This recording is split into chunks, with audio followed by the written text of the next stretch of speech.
Welcome back. Brad here, joined by Gavin and Jared. Once again from Wartorn Creative, going over all our thoughts and speculations. 8th edition Warhammer 40k is coming in hot. We're on the shooting phase now.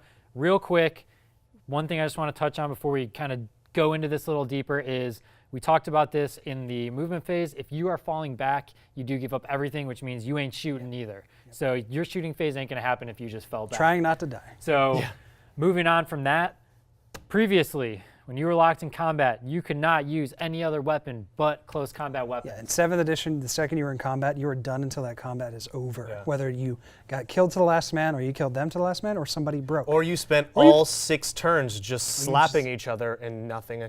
Fight forever. Love slap fights. Because that feels good. So how's that different? What's different? What changed? So they introduced a lot of things with for shooting. The small little guns that you carry Yeah, in, the in your pistols. pocket? Yeah. Hey, how about that? They introduced. They mentioned, hey, you can probably get a sneaky shot. And well, the way they worded it is that you can't shoot any weapons except for pistols against targets that are within an inch of you.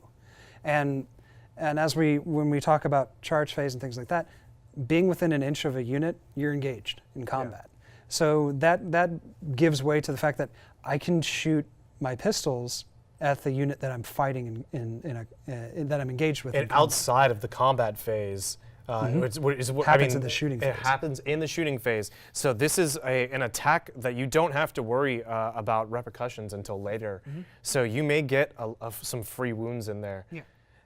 And it's going to be great because Slug a Choppa orcs are going to be hilarious. Oh yeah. So my question for you guys is and I guess this is all going to be conjecture, but traditionally pistol with a melee weapon gave you an extra close combat attack. Do you think that because of this change we're going to see that being removed? No.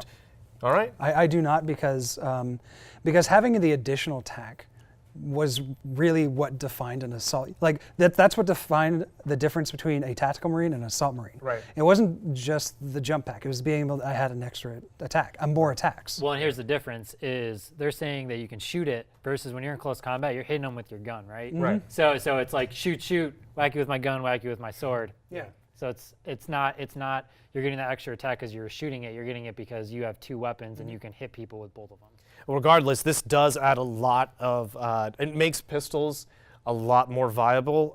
We see, I think, Sisters of Battle, Cypher we know is going to be getting some love, but those Seraphim, I think, from Sisters of Battle are probably going to get a little bit of love there. They are the more close-ranged shooty guys, and now I guess we're going to see them be kind of decent in close combat. See, and when you bring up that, it makes me curious whether or not hand flamers are going to get the same. Hand flamers and I guess hand meltas and all of our furnace pistols and stuff like that. It's going to be really exciting to see these armies like Blood Angels being able to unleash a strength 8 weapon in close combat at an enemy 1 inch away from them. That's exciting stuff. Yeah, and I think that just elevates the potential of assault units, which have suffered for so long.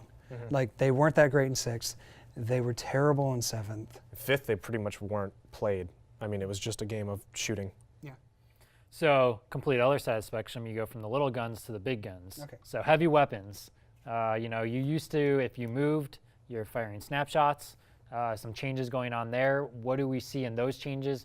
And not only for heavy weapons, but could be affecting vehicles and other things that were, of the similar caliber. So the rule of thumb that they introduced was that when heavy weapons only restriction is that, and as you said, in 7th edition, it was snapshot. You were only hitting on 6s. Templates were no, like you're not even going to consider it. Especially now that templates are out, everything's going to have a to hit in some kind of way. They straightforward said, if you moved, it's going to be a -1 modifier.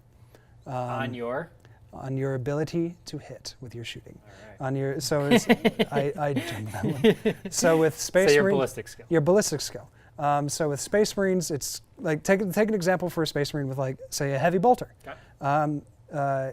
He has a ballistic skill of 3. If he were to move, he 3 can, up. Ooh, the Zane, the hot Zane train right there, dude. Yeah. So it's on a 3+. But if you were to move, that immediately just becomes a 4+. And so the penalty for moving is not that bad. They really want to incentivize you to move. They introduced that kind of mindset in midway through 7th with Maelstrom. They're like, we want everybody moving. We want everybody to get out of the cover, get out of the trenches, and just keep moving, hunt out the objectives, and root out your enemy and shoot them or punch them. Right, because if you play a heavy weapon, you're just going to sit in the back line, or you're going to run up right next to somebody. If it's a shorter range weapon, you ain't going to move. You're just going to chill. Or if you had a heavy weapon in a vehicle, like in a Raider with a Dark Lance, or what's the Splinter Cannon, like they'll move, but like you lose so much from moving. But nowadays it's going to be in 8th edition is if you move, you just suffer just a small penalty, but you're still effective. I think we're going to see a lot more multi-meltas potentially, which is exciting because I've always thematically really liked the melta and the multi-melta. I like the model and just how they work in game. And it'll be really cool to see some dev squads essentially going tank hunting with multi-meltas. Which feels good. So now on the vehicle side, do you see it where, if you move with the vehicle, sometimes you can only shoot, less of your guns? Do you think this is going to be like if you're moving, you can still shoot all of your guns, but at the different ballistic it's very likely because the 8th edition seems to be the addition of, like you said, trimming the fat and just simplifying and making things a lot more fun to play. And having to remember, how far did I move? How many weapons can I fire? I think we're just going to see more of a, if you've moved, here's a flat modifier to your ballistic skill. And I'm sure that we'll still see exceptions to that rule, because Relentless, if that's still a thing, you'll see like maybe Terminators still being able to shoot normally as they move, which makes sense because they're moving slower. You'll see Lehman Russes with their heavy rule, because the heavy rule used to be you could fire everything, but that was it, and you can't move more than X. I can imagine in 8th edition is, you can move and you can fire everything at full ballistic skill instead of -1. It's going to be exciting. Skitarii, all Relentless. So your Skitarii, they're in cover right there. Yeah. So doesn't that help three up save for those Skitarii right now. So the cover save, we touched on it a little bit in a previous video, but just to retouch on it since it does happen in the shooting phase, cover saves used to just happen as a cover save. Now it's going to basically be a modifier to your overall save. Because again, when we talked about all of the ranged weapons, which is what dominates the shooting phase, there's a armor penetration value, AP value, but that's no longer a binary thing, it's a modifier. So weapons with in this case in negatives, very low APs, will do well against units in cover because that weapon is thematically has enough punch to just be like, this is not an issue for me. Yeah. And then it also seems like there's the possibility that certain pieces of terrain and cover are only going to be viable to use for certain unit types.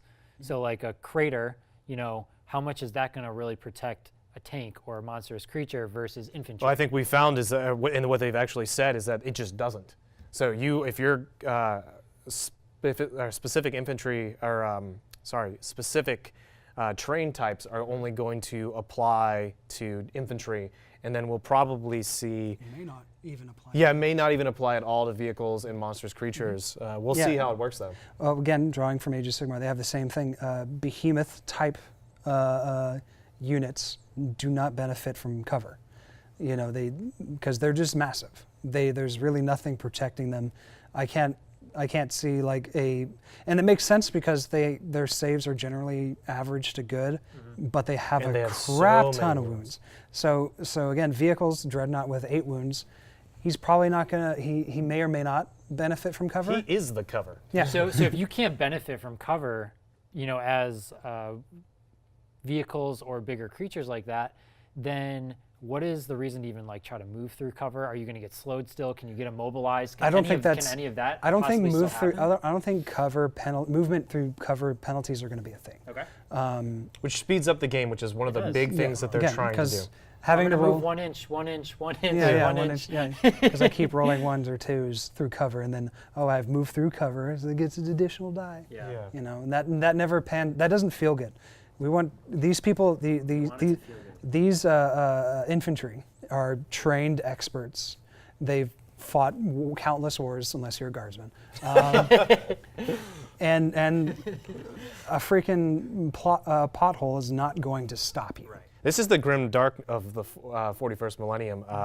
There isn't a world that isn't covered in craters. Yeah. So they know how to get around through that. They shit. wake up in the morning in a crater. So any other thoughts or opinions or anything like that on the shooting phase? I think again, it's better. I expect, and I'm happy to see that I could just take heavy bolters and do well, and I can take my devastators and they can move. You know, I can have a change of plans or have some kind of directive in mind. I could just move them and still hit on fours. Instead of just trying to deploy them at the highest building with the best line of sight and then just stay there for the rest of the game. Instead of me having to pick the best unit that can just ignore the penalties with the best gun and just use that in order to do well in the game. Right. I have my options. So that about wraps it up then for the shooting phase.